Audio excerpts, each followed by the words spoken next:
मेरे चैनल में आप सभी का स्वागत है।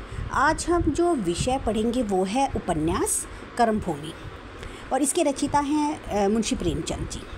देखिए बच्चों, ये आज मैं तीसरा पार्ट आपको करवाऊंगी। इसके सेकंड पार्ट में हमने पढ़ा था कि किस प्रकार से भिखारिन जब अदालत में पेश होती है तो जज साहब उससे सारी तहकीकात करते हैं और अगले दिन पर फ़ैसला सुनाने का छोड़ देते हैं कि वो फ़ैसला कल सुनाएंगे। तो फिर क्या होता है कि जब फ़ैसला जज साहब पूरा नहीं सुनाते और वो कहते हैं कि फ़ैसला कल सुनाया जाएगा, तो सारे शहर में कल के फ़ैसले को लेकर कानाफूसी होने लगती है। रात को 10 बजे थे तो अमरकांत जो है वो सलीम के घर पहुंचता है और कहता है कि अगर जज ने फांसी की सज़ा सुना दी तो खामोश रहना हमारी बुजदिली होगी। ऐसे में जज साहब को सबक सिखाने की ज़रूरत होगी, तो क्यों ना उसका सोशल बायकॉट कर दिया जाए। लेकिन सलीम को अमरकांत का यह उपाय पसंद नहीं आता। सलीम ने कहा कि बायकॉट जो है वो बिल्कुल फिजूल की बात है। अगर उसको सबक सिखाना ही है तो कुछ ऐसा करना चाहिए जो जज साहब को याद रहे। फिर सलीम ने उपाय देते हुए कहा कि हम एक आदमी को तय कर लेंगे जो कि ऐन वक्त पर जैसे ही जज साहब फैसला सुनाएंगे तभी एक जूता ऐसे निशाने पर चलाए कि उसके मुंह पर लगे। सलीम का यह उपाय सुनकर अमरकांत एक बार तो दंग रह जाता है, लेकिन बाद में वो सोचता है कि इसमें बुराई भी क्या है। फिर उसने सलीम से कहा, ऐसा आदमी हमें मिलेगा कहाँ। तब सलीम काले खां का नाम सुझाता है और कहता है कि पैसे देकर कुछ भी करवाया जा सकता है। इसके बाद जब अमर घर पहुंचता है तो 3:30 बज चुके होते हैं। बैठक में लाला जी 2-3 पंडितों के साथ बैठे हुए बातें कर रहे थे। अमर को कुछ शंका होती है।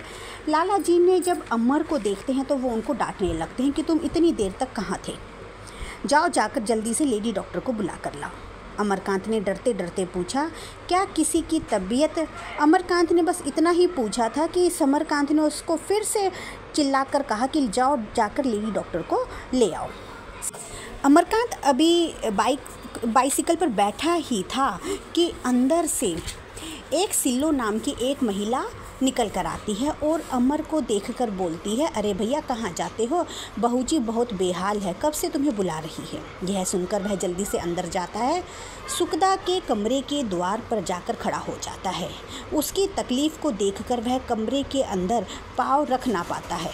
सुखदा ने वेदना भरी आंखों से अमर को देखकर कहा, अब मैं बचूंगी नहीं। लेकिन रेणुका उसे लेडी डॉक्टर को लाने को कहती है।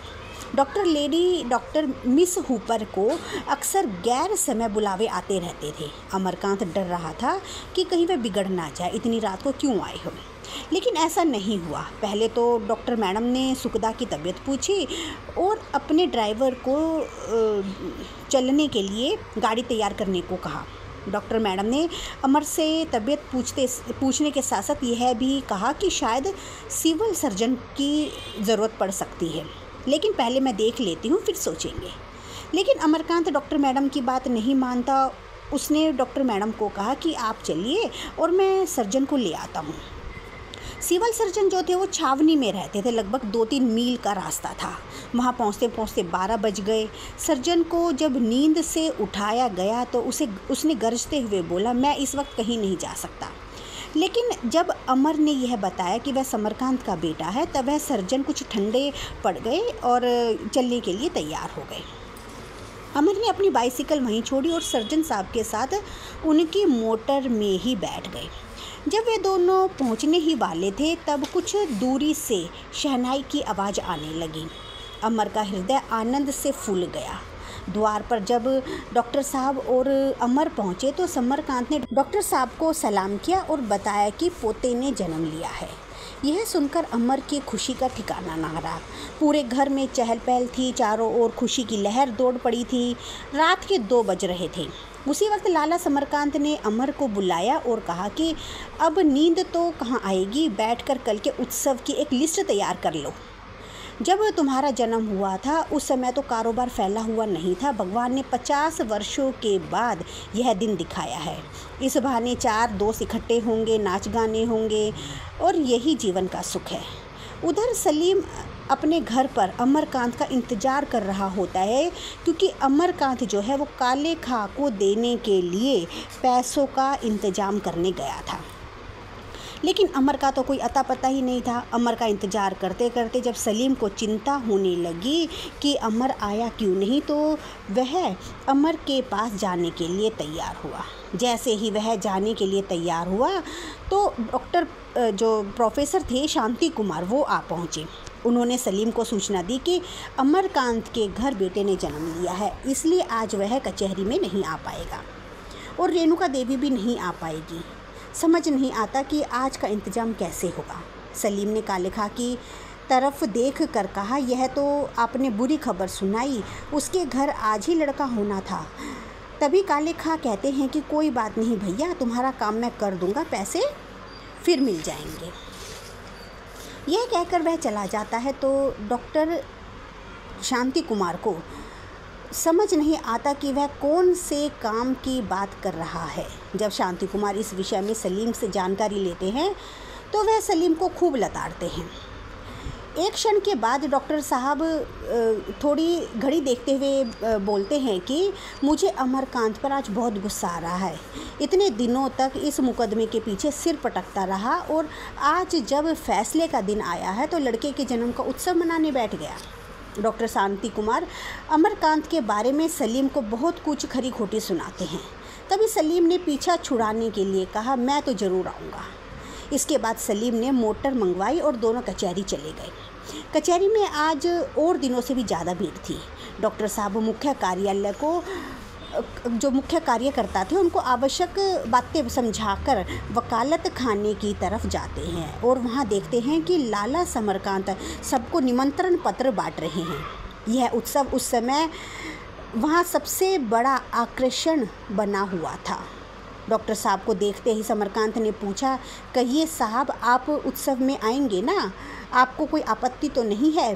डॉक्टर शांति कुमार कुछ तीव्र स्वर में कहते हैं कि मेरे पास इससे अधिक भी ज़रूरी और काम है, और वहाँ से चले जाते हैं। जैसे ही डॉक्टर साहब कमरे से बाहर आते हैं तभी एक युवक उसके पास आता है और डॉक्टर साहब को प्रणाम करता है। वह व्यक्ति बहुत ही दुबला पतला और डरा हुआ सा लगता है और उसकी गोद में 1 वर्ष का बच्चा भी था। डॉक्टर साहब उससे पूछते हैं कि तुम कौन हो और मुझसे तुम्हें क्या काम है।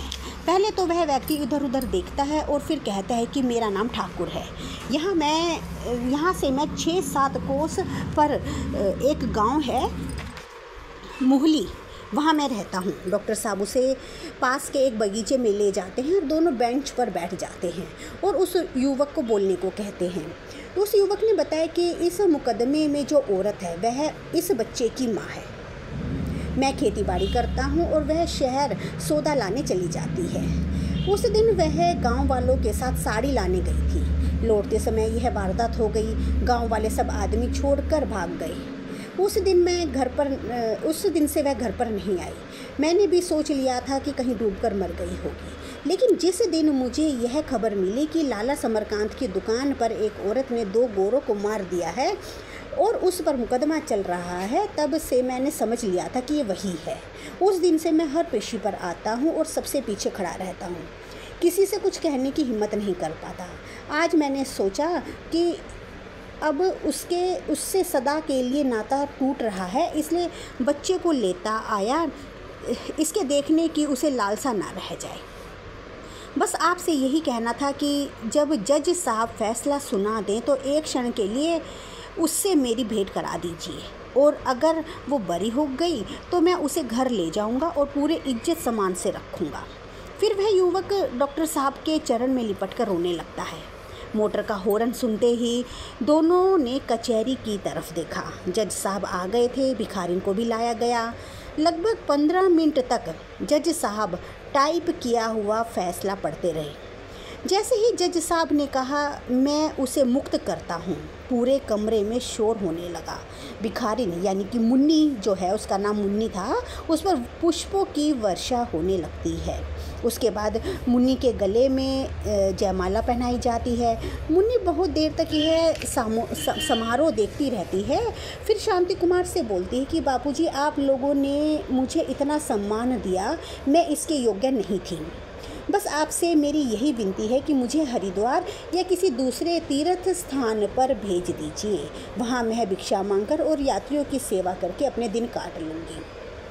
फिर शांति कुमार ने कहा, तुम्हें हरिद्वार जाने की कोई ज़रूरत नहीं है, तुम्हारा पति तुम्हें अपने साथ ले जाने के लिए आया हुआ है। यह सुनकर मुन्नी आश्चर्य से पूछती है कि मेरा पति आप कैसे जानते हैं? डॉक्टर साहब कहते हैं कि कुछ देर पहले ही वह मुझसे मिला है और तुम्हारा बच्चा भी उसकी गोद में था। यह सुनकर मुन्नी कहती है कि उन दोनों को मेरे पास ना आने दीजिएगा। मेरा यह सम्मान देखकर मेरे पति मुझे ले जाने को तैयार हो गए होंगे, पर उसके मन में क्या है यह मैं जानती हूँ। वह मेरे साथ रहकर संतुष्ट नहीं रह पाएंगे।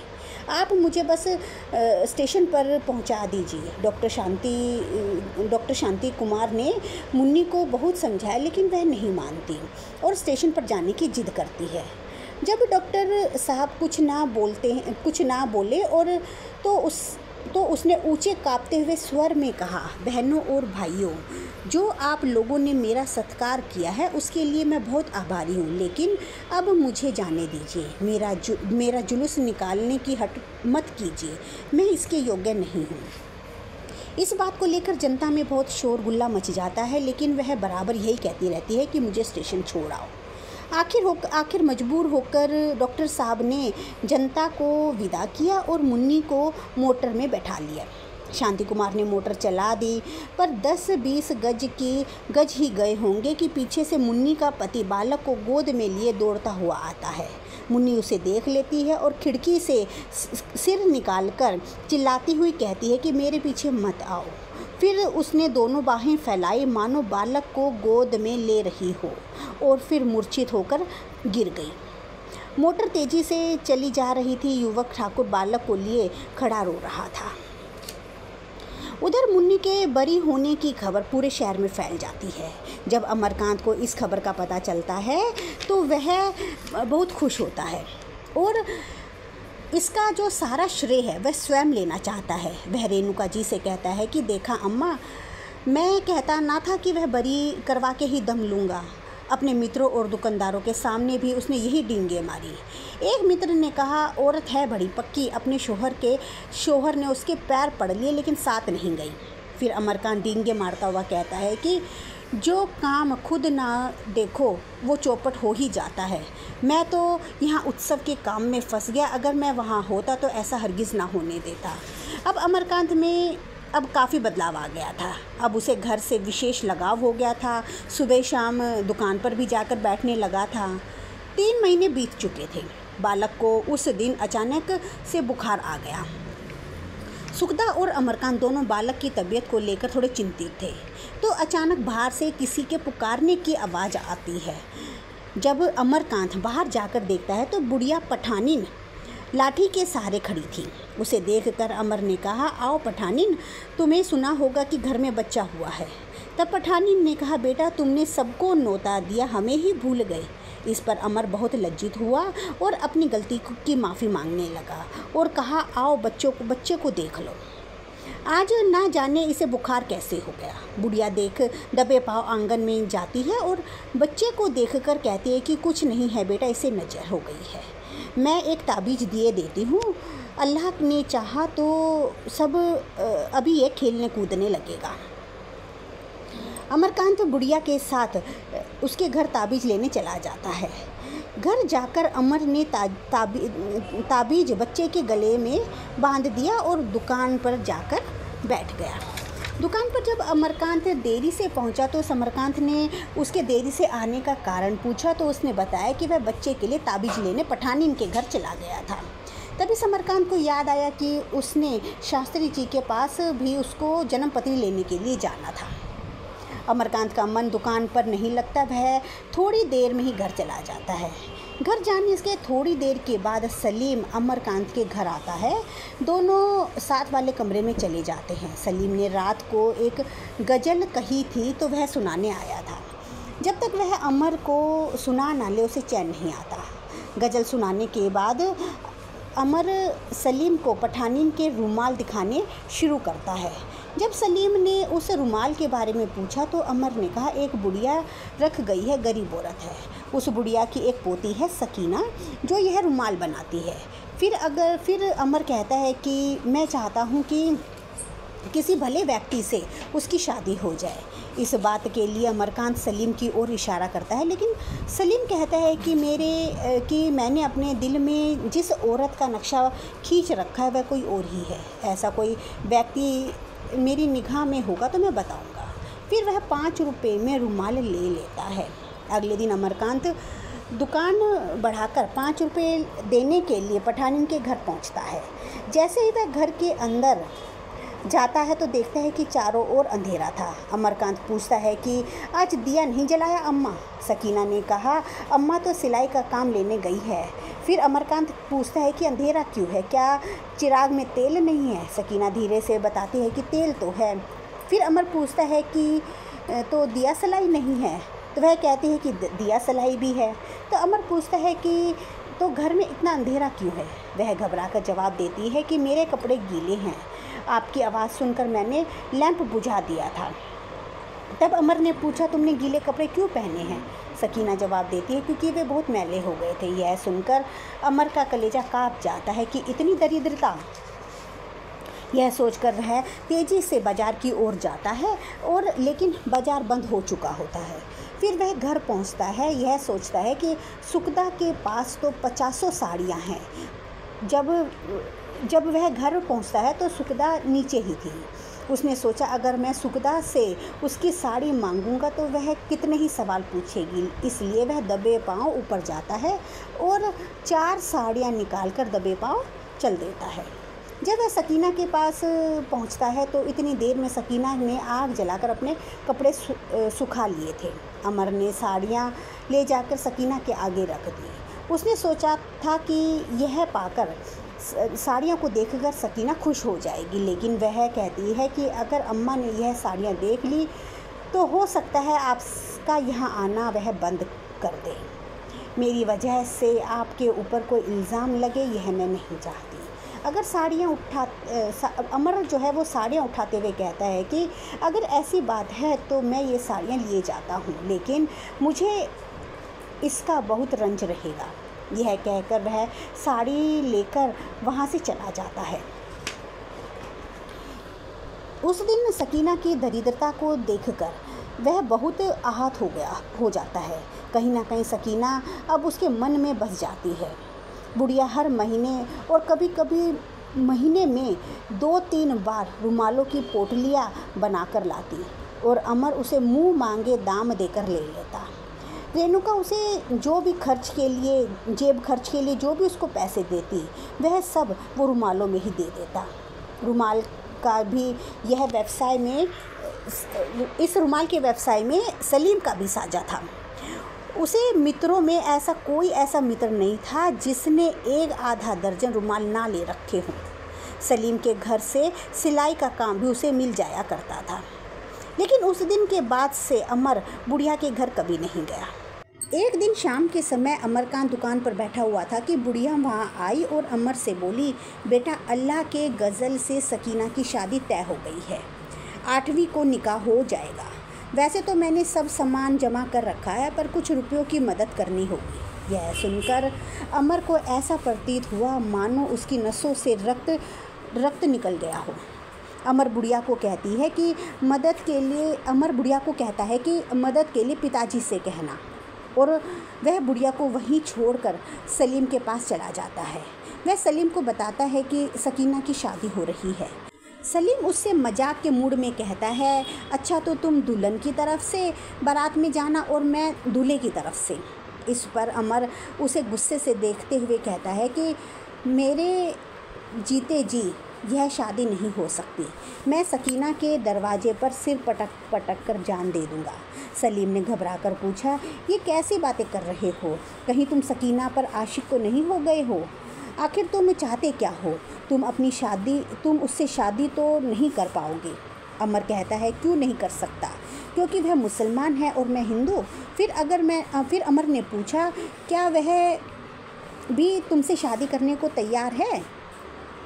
अमर कुछ झिझका, इस तरफ तो मैंने ध्यान ही नहीं दिया, लेकिन मुझे यकीन है कि वह राजी है। सलीम अमर को समझाते हुए कहता है कि तुम्हारा दिमाग तो ख़राब नहीं हो गया है। परी से ज़्यादा हसीन बीवी, चांद सा बच्चा, दुनिया की सारी सुख सुविधाएं त्याग देने में केवल उस छोकरी के पीछे। अगर तुम ऐसा सोचोगे तो शहर में और तुम्हारी ज़िंदगी में भूचाल आ जाएगा। हो सकता है आपको अपनी जान से भी हाथ धोने पड़े। लेकिन अमर उसकी बात नहीं मानता और कहता है कि नतीजा चाहे कुछ भी हो, अब ना हो जात पात और ना ही सोसाइटी को हमारे बीच आने का कोई अधिकार है। फिर सलीम कहता है कि अगर उसने कहा कि तुम मुसलमान हो जाओ तब क्या करोगे? अमर ने कहा तो मैं उसी समय एक मौलवी को बुलाकर कलमा पढ़ लूँगा। मुझे इस्लाम में कोई बुराई नज़र नहीं आती। सलीम ने पूछा, तुमने डॉक्टर शांति कुमार से इसका जिक्र किया क्या? अमर ने कहा, नहीं, मैंने इसकी ज़रूरत नहीं समझी और तुम्हारे पास भी सलाह लेने नहीं आया, सिर्फ दिल का बोझ हल्का करने आया हूँ। अगर सकीना ने मायूस किया तो अपनी ज़िंदगी ख़त्म कर लूँगा और अगर उसने हाँ कर दी तो चुपके से दोनों कहीं चले जाएंगे। यह कहता हुआ वह तेज़ी से उठा और सकीना के घर की तरफ चला। जब वह सकीना के घर पर पहुंचता है तो उस समय सकीना घर पर अकेली होती है। वह अमर से को कहती है कि बाबूजी, अम्मा तो आप ही की तरफ गई है। अमर कहता है, हाँ मुझे मालूम है, और सकीना को अकेले पाकर वह अपने दिल की बात उसे कह देता है। यह सुनकर सकीना बहुत घबरा सी जाती है और कहती है कि बाबूजी, खुदा जानता है कि मेरे दिल में तुम्हारी कितनी इज्जत और कितनी मोहब्बत है। मैं तो तुम्हारे एक निगाह पर कुर्बान हो जाती। आप मुझे इस लायक समझा, मेरे लिए यही बहुत है। लेकिन मैं आपको अपने लायक नहीं समझती। मेरे कारण आपकी रुसवाई हो, इससे पहले मैं जान दे दूँगी। आपकी ज़िंदगी पर मैं दाग ना लगने दूँगी। फिर सकीना कहती है कि मैं यह तो नहीं जानती ज़िंदगी किस तरफ ले जाएगी, लेकिन यह दिल हमेशा तुम्हारा रहेगा। फिर अमर ने कहा कि लेकिन तुम्हारी तो शादी तय हो गई है। सकीना ने कहा, मैं शादी से इनकार कर दूंगी। अम्मा से कह दूंगी, अगर वो ज़बरदस्ती करेंगी तो मैं जहर खा लूँगी। इतने में पठानीन आ जाती है और अमर बात बनाने लगता है। वह पठानीन से कहता है कि अम्मा, मुझे आपसे दुकान पर जो बदसलूकी से बात की, मैं उसकी माफ़ी मांगने आया था। यह कहकर वह जाने लगता है। तब सकीना दरवाज़ा बंद करने आती है तो वह अमर से कहती है कि कल फिर ज़रूर आना। सकीना का मन इस समय आनंदित हो उठता है। उधर अमरकांत के जीवन में भी एक नई स्फूर्ति का संचार होने लगता है। तो बच्चों, ये तो था उपन्यास कर्मभूमि। मैं आशा करती हूँ कि आपको ये अच्छे से समझ आ गया होगा। और अगर आपने मेरे चैनल को अभी तक सब्सक्राइब नहीं किया तो प्लीज़ सब्सक्राइब कीजिए, इसे लाइक और शेयर कीजिए। धन्यवाद।